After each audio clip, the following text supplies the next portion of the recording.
Good morning. Welcome to Pay It Forward's podcast, Help Yourself by Helping Others. Today's topic is indoor fish farming in the USA. You may wonder why Pay It Forward is discussing such a topic, and it's because of our goals and our mission to provide sustainability solutions, increase health and well-being in our listeners and the world. And we are committed to healthy, safe, and fresh fish farmed in the USA. So we would like to discuss this topic so everyone can learn more about something they may not be aware of, but there is actually fish farmed indoors. And we're going to talk about that today. Again, my name is Sherry, and I am joined by Alan and Mitchell, who will help us discuss this topic. We're going to turn now to slide one, the second slide of our presentation. And this is why produce fish in the USA. Alan, can you tell us about some of the statistics about the type of fish that people in the United States are eating? Sure. Basically, I've lived in this country for many years, and I watch the fish industry. It used to be you can get fish very easily because I live in the California, so off the coast there are a variety of fishermen back like 20, 30, 40 years ago. But all those are like gone. You don't find anybody fishing off the coast in here anymore because there are more jobs available and so forth. So unfortunately, we are depending on imported fish. So basically, if you want fish or shrimp or scallop or whatever, most of them are imported. There's nothing wrong with it. The only difference is when your fish is imported, there's no regulation.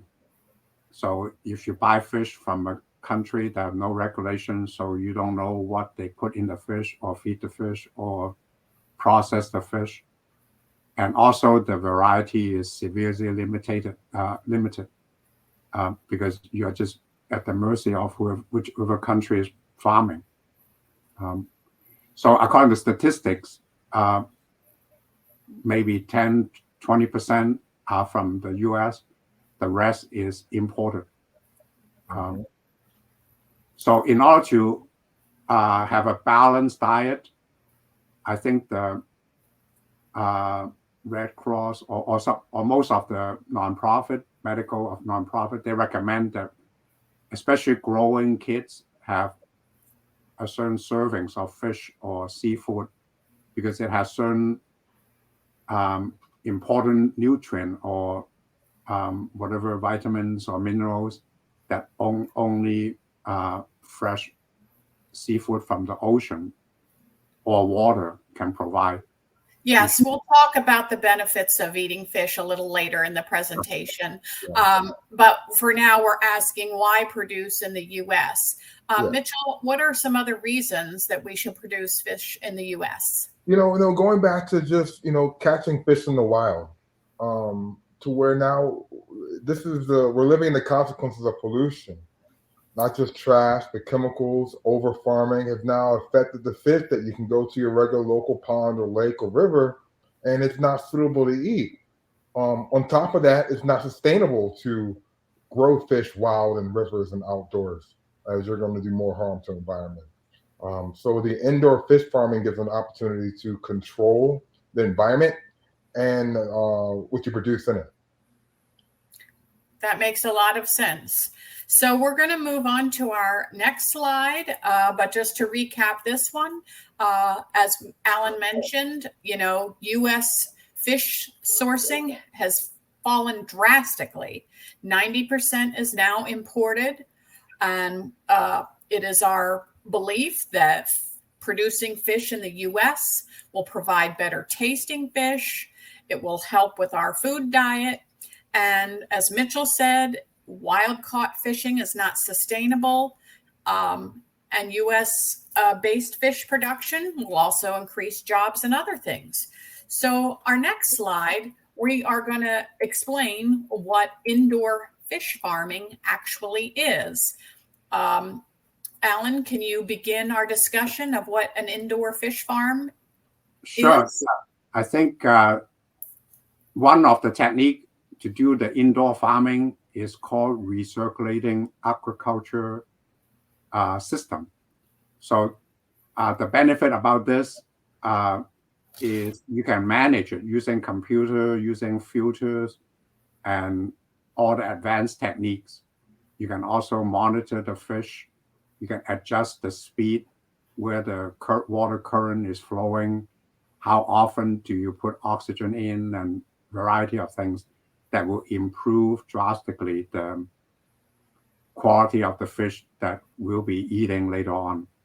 Also, this will keep pollution to a very low level because you can manage the waste by filtering. You can actually use the fish waste for fertilizer. Mm.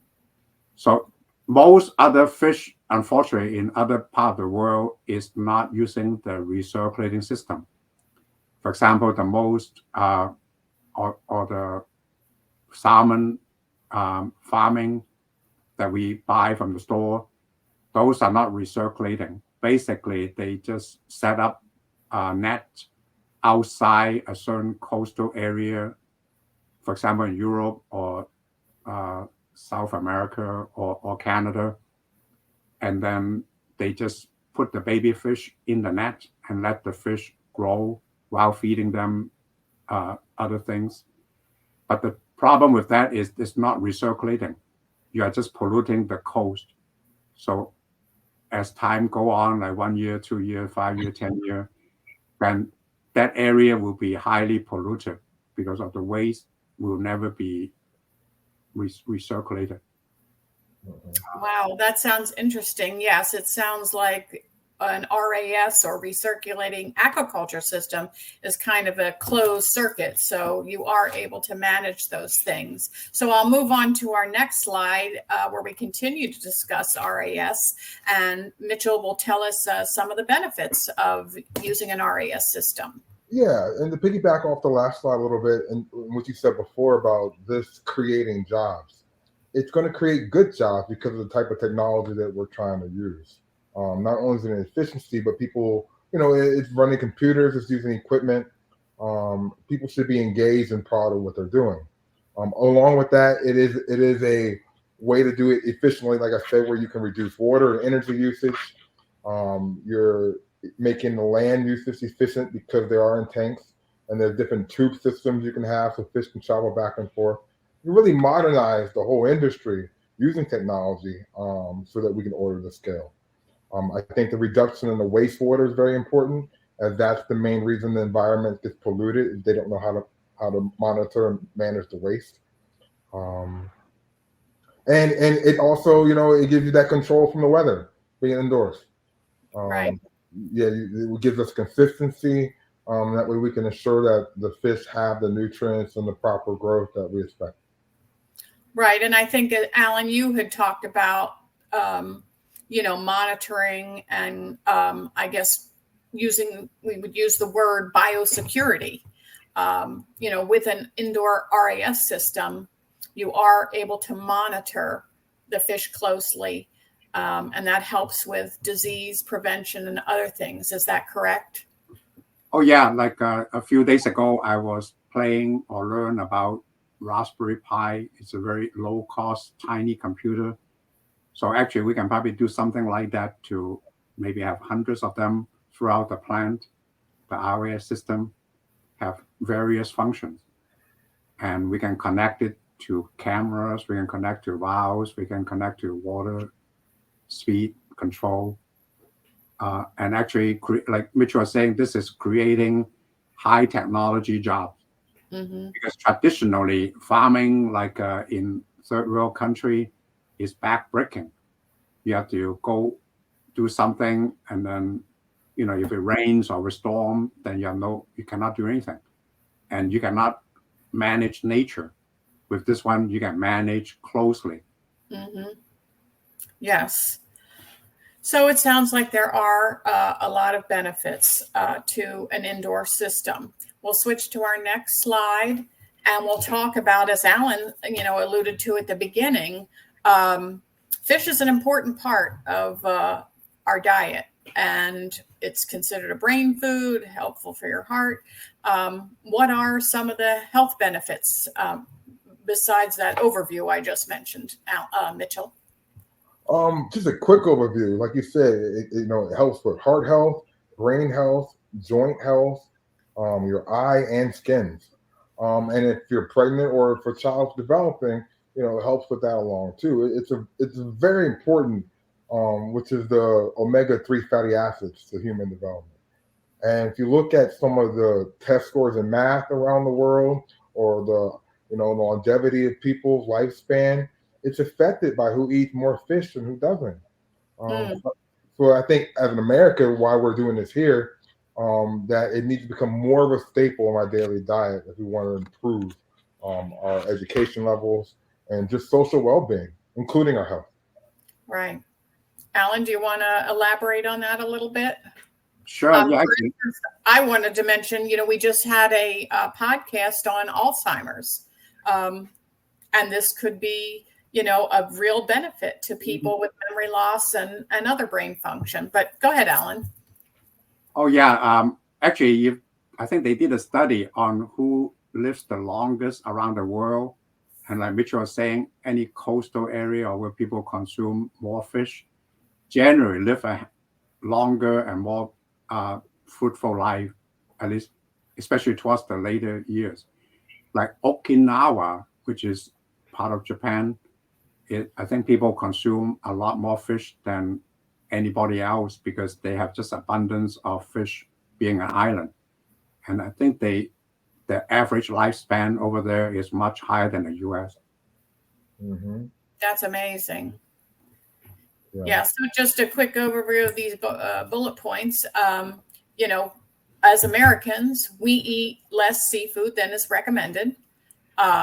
It can and should be part of a healthy diet to keep your brain sharp and for impacting your daily life. And the American Medical Association recommends a minimum of 2 3.5 ounce servings of fish.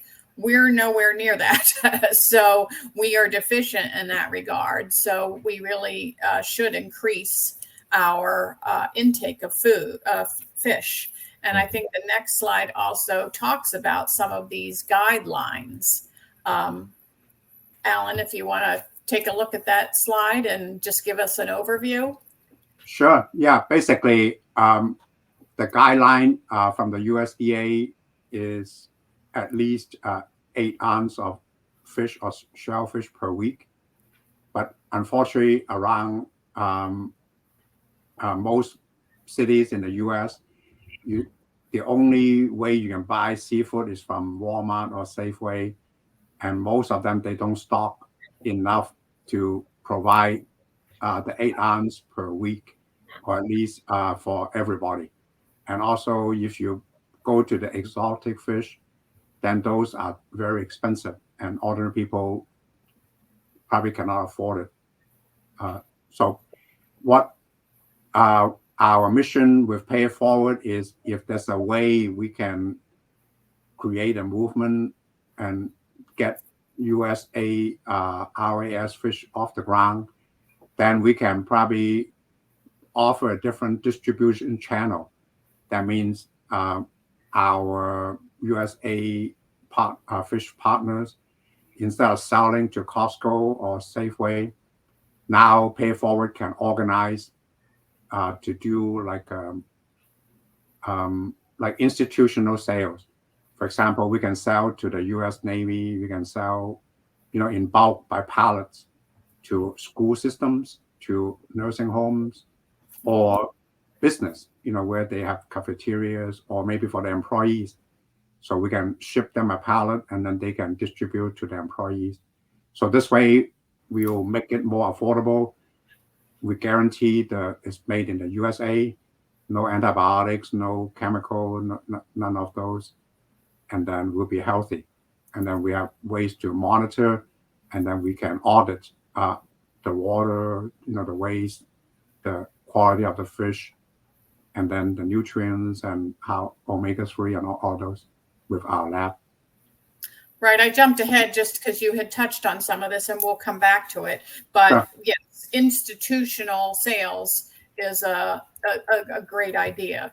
So, and it's, as the previous slide was showing, Americans tend to eat a certain type of fish more often, like shrimp and salmon, because we don't really have a lot of choice. So, and we fall short on we underconsume seafood and fish. So USA Fish can make a big impact. Is that right, Mitchell? Yeah, definitely. Because if you think about it, what it is to underconsume is meaning you're not getting enough of something. So sometimes when we don't eat enough fish or enough protein or enough whatever, we'll keep eating something else. And this has become part of the American diet. We're feeding ourselves a lot of empty calories because we're deficient of what our body's really asking for. So this could potentially fix a large problem in people's diet when they're getting enough fish, and then their body will respond appropriately. Right. Excellent point. All right. I'm going to move on to the next slide. And this was a recent development of the last administration. Mitchell, do you want to take this one? Because I think you had found this law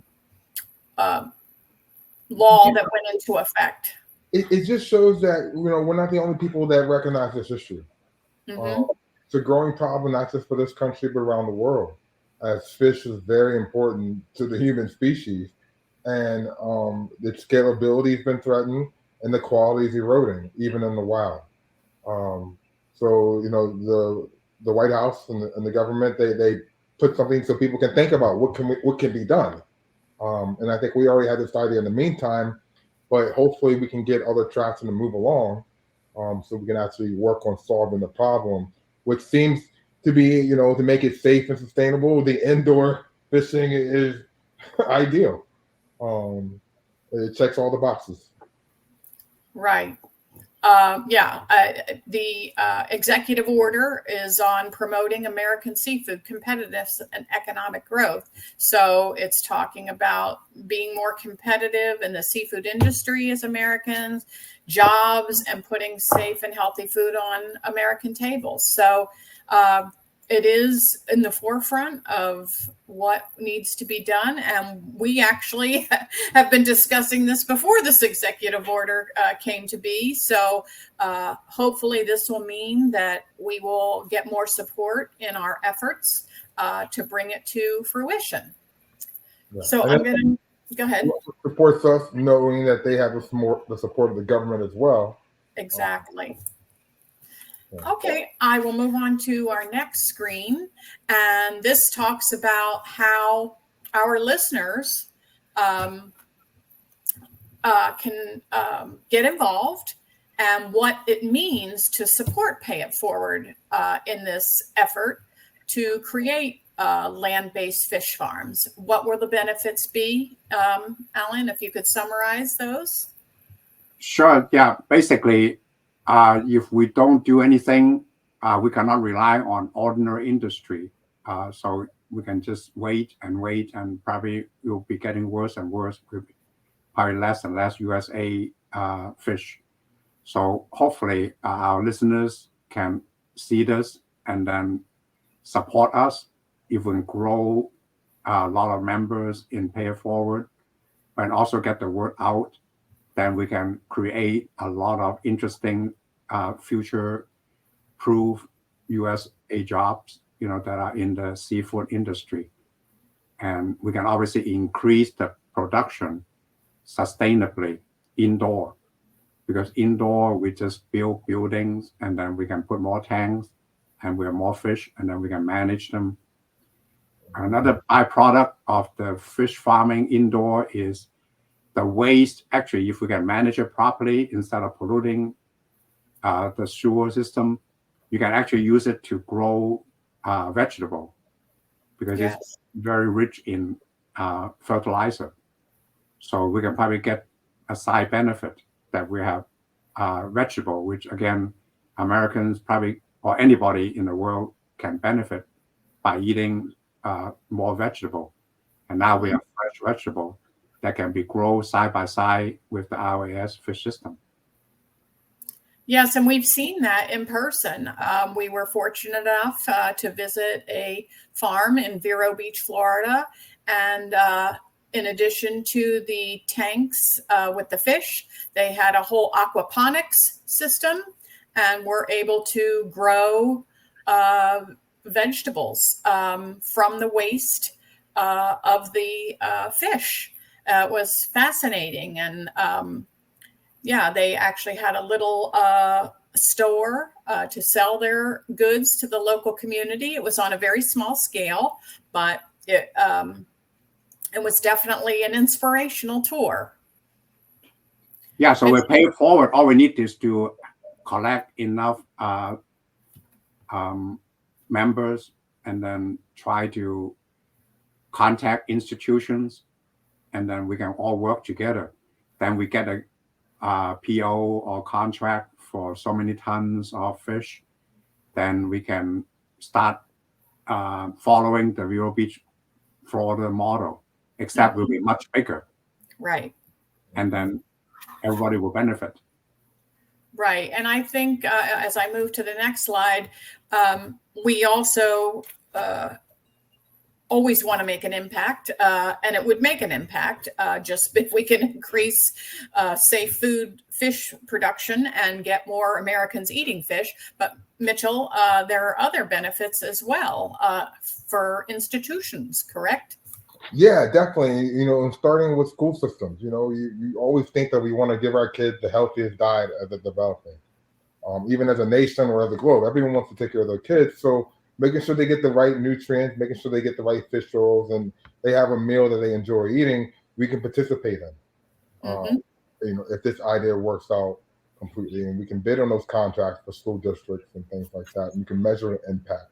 But you talked about Alzheimer's disease with assisted living memory care units.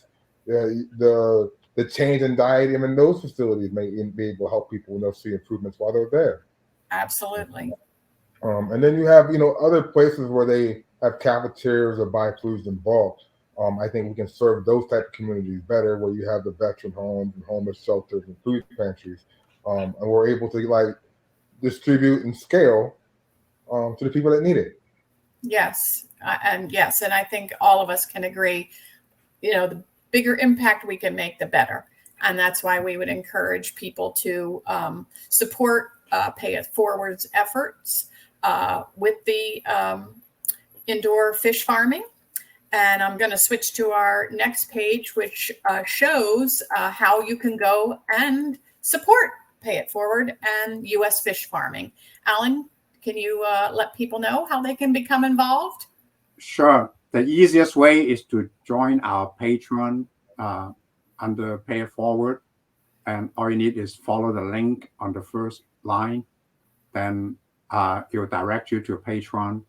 And for this, all we're asking is $5, or if you can afford more, we'll appreciate it. This will help us spread the word. And hopefully we might lead into some kind of contract with some big institution. And then we can probably recruit operators for machineries and so forth, so we can get fish started. Mm-hmm. And you can also check our social media. We'll have various fundraisers and social events to bring awareness and help raise money for the idea. So if you follow us anywhere you can. And, absolutely. We would appreciate any and all support, even if it means, just following us on social media. But of course, we would also love your financial support as well. Mitchell and Alan, do you have anything else to add in closing? One more thing I want to add is, because if we have a huge community in Pay It Forward, especially if they're interested in the U.S. fish, then we can probably solicit other ideas in addition to the idea coming from the three of us. Mm-hmm. Like, also, I would like more recipes, because right now the type of fish that you can buy at the restaurant or local or cook at home is very limited. Is whatever is handed down from our grandfathers, grandmother. But around the world, I'm sure there are a lot of interesting recipes. Maybe different way to cook it, different way spices, or however do it. Then we can do it at scale. So imagine like if you go to a high school and they actually look forward to a fish day. See, right now they are not looking forward to any kind of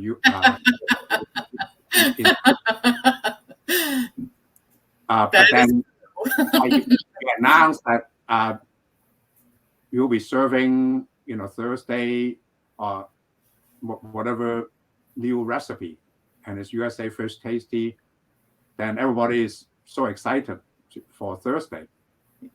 Mm-hmm. That's a good point. And actually, if you do have a recipe, you can go to the usafish.com website, and we actually have a tab called recipes, and there is a place for you to submit your recipe, and we would love to see it. Mm-hmm. Okay. And on the other side, to finish up, we talk about job opportunities. Mm-hmm. When you have something that's consistent and high quality, I think that it could scale internationally, to where at some point we could be exporting fish around the world, which would only increase more jobs for the United States. So that's also a big benefit as well. Absolutely. Or we can export the infrastructure, because it requires a lot of computers, a lot of sensors, monitor, cameras, and software. Mm-hmm. So we can license, or Pay It Forward can license the technology to anybody around the world, and will help the citizens in that country too. Yeah. And, yes. And hopefully that's taking care of some nature too. We're leaving those fish alone so they can heal. Mm-hmm. Okay. All right. Well, I guess then we will conclude our podcast today on U.S. fish farming. And again, we would love your support and to move this project forward. And we will be discussing this topic again going forward. But until next time, keep paying it forward. Bye-bye. Bye.